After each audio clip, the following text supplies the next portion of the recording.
नमस्कार दोस्तों, धर्म रहस्य चैनल पर आपका एक बार फिर से स्वागत है।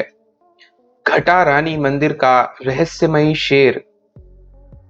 आपने अभी तक इस कहानी में जाना कि गणेश को एक रहस्यमयी शेर जीवन के रहस्यों को बता रहा था।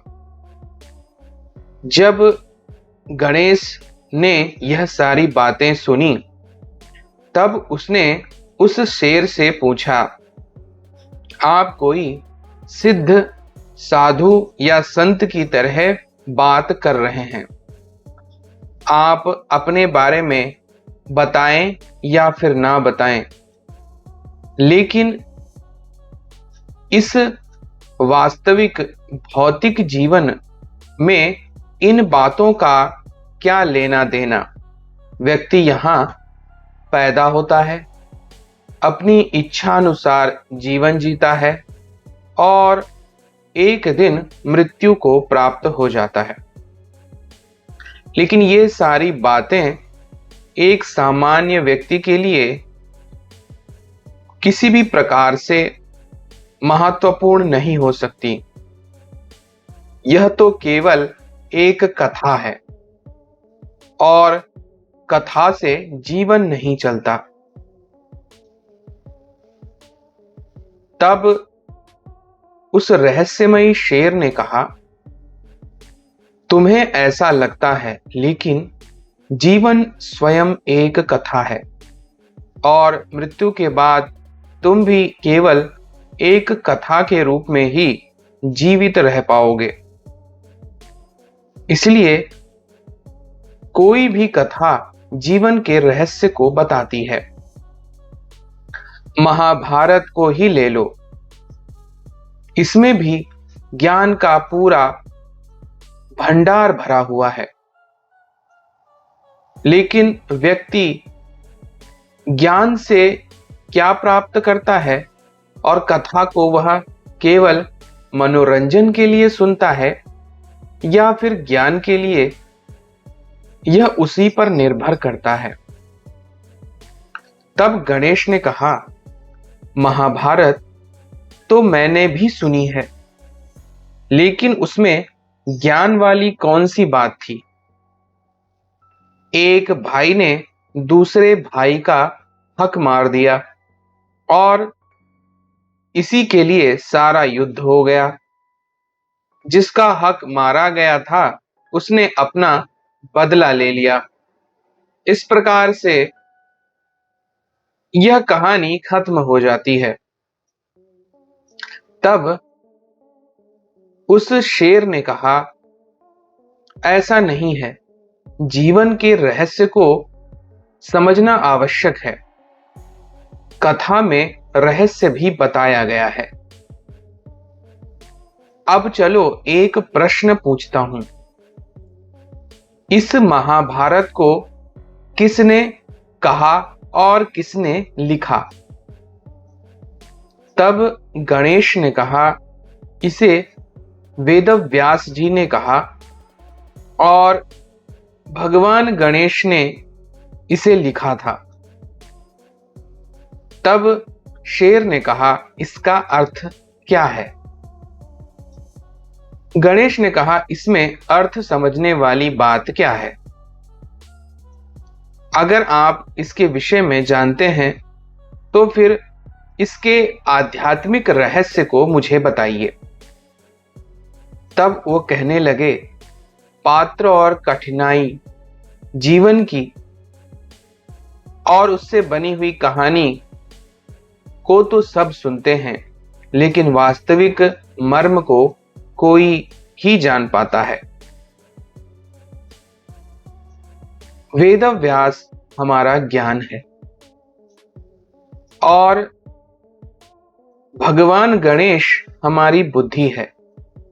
जीवन की गाथा लिखने के लिए आपके अंदर ज्ञान होना चाहिए, जो कि वेदव्यास का प्रतीक है, और आपकी बुद्धि ही आपको जीवन की कथा लिखने को आगे बढ़ा सकती है, ताकि आप जीवन में कामयाब हो सकें।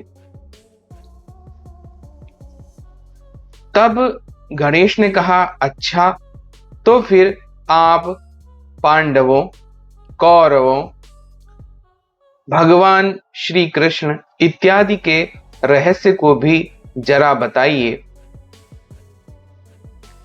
तब उस शेर ने कहा, सुनो, अब इस दर्शन को जानो, जो पूरे महाभारत का सार है, और शायद ही कोई व्यक्ति जिसने महाभारत सुनी हो इस अर्थ को जानता हो।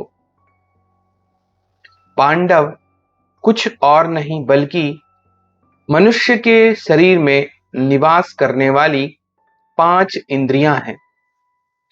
दृष्टि, गंध, स्वाद, स्पर्श, श्रवण। तब गणेश ने पूछा, फिर कौरव कौन है? तब उस शेर ने कहा, कौरव ऐसे 100 तरह के विकार हैं जो आपकी इंद्रियों पर प्रतिदिन हमला करते हैं। आप उनसे लड़ भी सकते हैं और जीत भी सकते हैं। तब गणेश ने पूछा, आप भगवान कृष्ण के विषय में फिर बताइए कि वह फिर कौन है? शेर ने कहा, जब कृष्ण आपके रथ की सवारी करते हैं तो वह आपकी आंतरिक आवाज, आपकी आत्मा और आपका मार्गदर्शक ईश्वरीय प्रकाश है।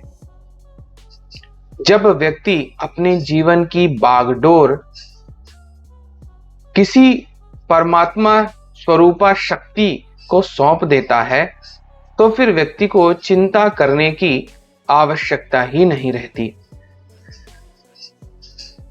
और यही परमात्मा माता, पिता और शक्ति स्वरूप किसी भी रूप में आपकी हर प्रकार से मदद करता हुआ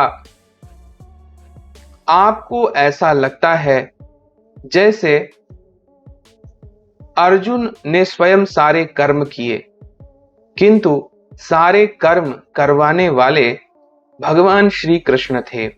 इसी तरह मनुष्य भी यही समझता है कि सारे कर्म वही कर रहा है, किंतु उसको सारे कर्म करने वाला वही शक्ति है जो कि उसके आगे उसकी मार्गदर्शक प्रकाश के रूप में, आत्मा के रूप में, आंतरिक आवाज के रूप में उसके साथ चल रही है। गणेश ने कहा, यह सब तो ठीक है, अच्छा तो फिर यह बताइए, कौरवों के लिए द्रोणाचार्य और भीष्म क्यों लड़ रहे थे? शेर ने कहा, भीष्म हमारे अहंकार का प्रतीक है। इसी तरह अश्वत्थामा हमारी वासनाएं हैं और इच्छाएं हैं जो कि जल्दी नहीं मरती हैं। दुर्योधन हमारी संसार की वासनाओं और विभिन्न प्रकार की इच्छाओं का प्रतीक है। द्रोणाचार्य हमारे अंदर मौजूद संस्कार हैं। जयद्रथ हमारे शरीर के प्रति राग का प्रतीक है, यानी कि मैं यह शरीर हूं, इसका भाव। राजा ध्रुपद वैराग्य के प्रतीक हैं। अर्जुन स्वयं की आत्मा है, मैं ही अर्जुन हूं। कृष्ण हमारे परमात्मा हैं। पांडव नीचे के चक्र हैं, जैसे कि मूलाधार से लेकर विशुद्धि चक्र तक। देवी द्रौपदी कुंडलिनी शक्ति का प्रतीक हैं, जिसके 5 पति हैं, 5 चक्र हैं। ओम नाम का शब्द उच्चारण कृष्ण का पंचजन्य शंखनाद है, जो आत्मा को बलवान बनाता है और बुराइयों से लड़ने की शक्ति प्रदान करता है। हमारे अंदर इच्छा, सांसारिक वासनाएं, आंतरिक शत्रु यानी कौरवों से सदैव हमारी लड़ाई चल रही है और यह कभी नहीं रुकने वाली। किंतु परमात्मा रूपी ज्ञान का सहारा लेकर अपने मन को नियंत्रित करते हुए हम पांचों इंद्रियों की सहायता से इन सभी शत्रुओं का नाश कर सकते हैं। 72,000 नाड़ियों में भगवान अपनी चैतन्य शक्ति भर देते हैं। यह चैतन्यता जब जागृत हो जाती है तो यह लगता है कि अन्न से बना हुआ यह शरीर मैं नहीं हूं, मैं एक आत्मा हूं। ईश्वर को, अपनी माता को, पराशक्ति को प्राप्त करना ही मेरे जीवन का सर्वोच्च लक्ष्य है। यह शरीर ही धर्म क्षेत्र है, इसे ही कुरुक्षेत्र कहते हैं। धृतराष्ट्र अज्ञान से अंधा हुआ हमारा मन कहलाता है और संजय आपके आध्यात्मिक गुरु हैं जो वास्तविक ज्ञान दिखाते रहते हैं। लेकिन अगर व्यक्ति धृतराष्ट्र की तरह ज्ञान को समझने को तैयार न हो तो सदैव अंधा ही बना रहता है। इसी तरह यह रहस्य जानकर अब गणेश कहने लगा, वास्तव में आपने तो पूरी महाभारत के आध्यात्मिक अर्थ को ही बता दिया, लेकिन एक व्यक्ति तो छूट गया। आप बताइए कि यह कर्ण कौन है? तब उस विद्वान और शक्तिशाली शेर ने कहा, कर्ण आपकी इंद्रियों का भाई है, वह इच्छा है, वह सांसारिक सुख के प्रति आपके राग का प्रतीक है, वह आपका ही एक हिस्सा है। लेकिन वह अपने प्रति हमेशा अन्याय महसूस करता है और आपके विरोधी विकारों के साथ सदैव खड़ा दिखाई देता है। हर समय विकारों के विचारों के साथ खड़े रहने के कोई न कोई कारण और बहाने वह बनाता रहता है। क्या आपकी इच्छा आपके विकारों के वशीभूत होकर उनमें बह जाने या अपनाने के लिए स्वयं को प्रेरित लगातार नहीं करती रहती है? तब गणेश ने सिर हिलाकर कहा, हां। इसका अर्थ यही है कि इस जीवन रूपी महाभारत को समझना है। अपने मन को नियंत्रित करते हुए पांचों इंद्रियों के माध्यम से समस्त प्रकार के विकारों को नष्ट करना है और माता पराशक्ति को प्राप्त करने का प्रयास करना है। वह ऊर्जा बनकर शरीर की 72,000 नाड़ियों में दौड़ रही हैं। यही पूरे शरीर को शुद्ध करेंगी और वास्तविक ज्ञान देते हुए पूर्ण मुक्ति प्रदान करेंगी। इसलिए इस रहस्य को समझो। गणेश अब इस शेर को देखता ही रह गया। वह समझ चुका था कि यह तो कोई देवता है जिसके पास एक महान ज्ञान भी उपलब्ध है। आखिर यह कौन है?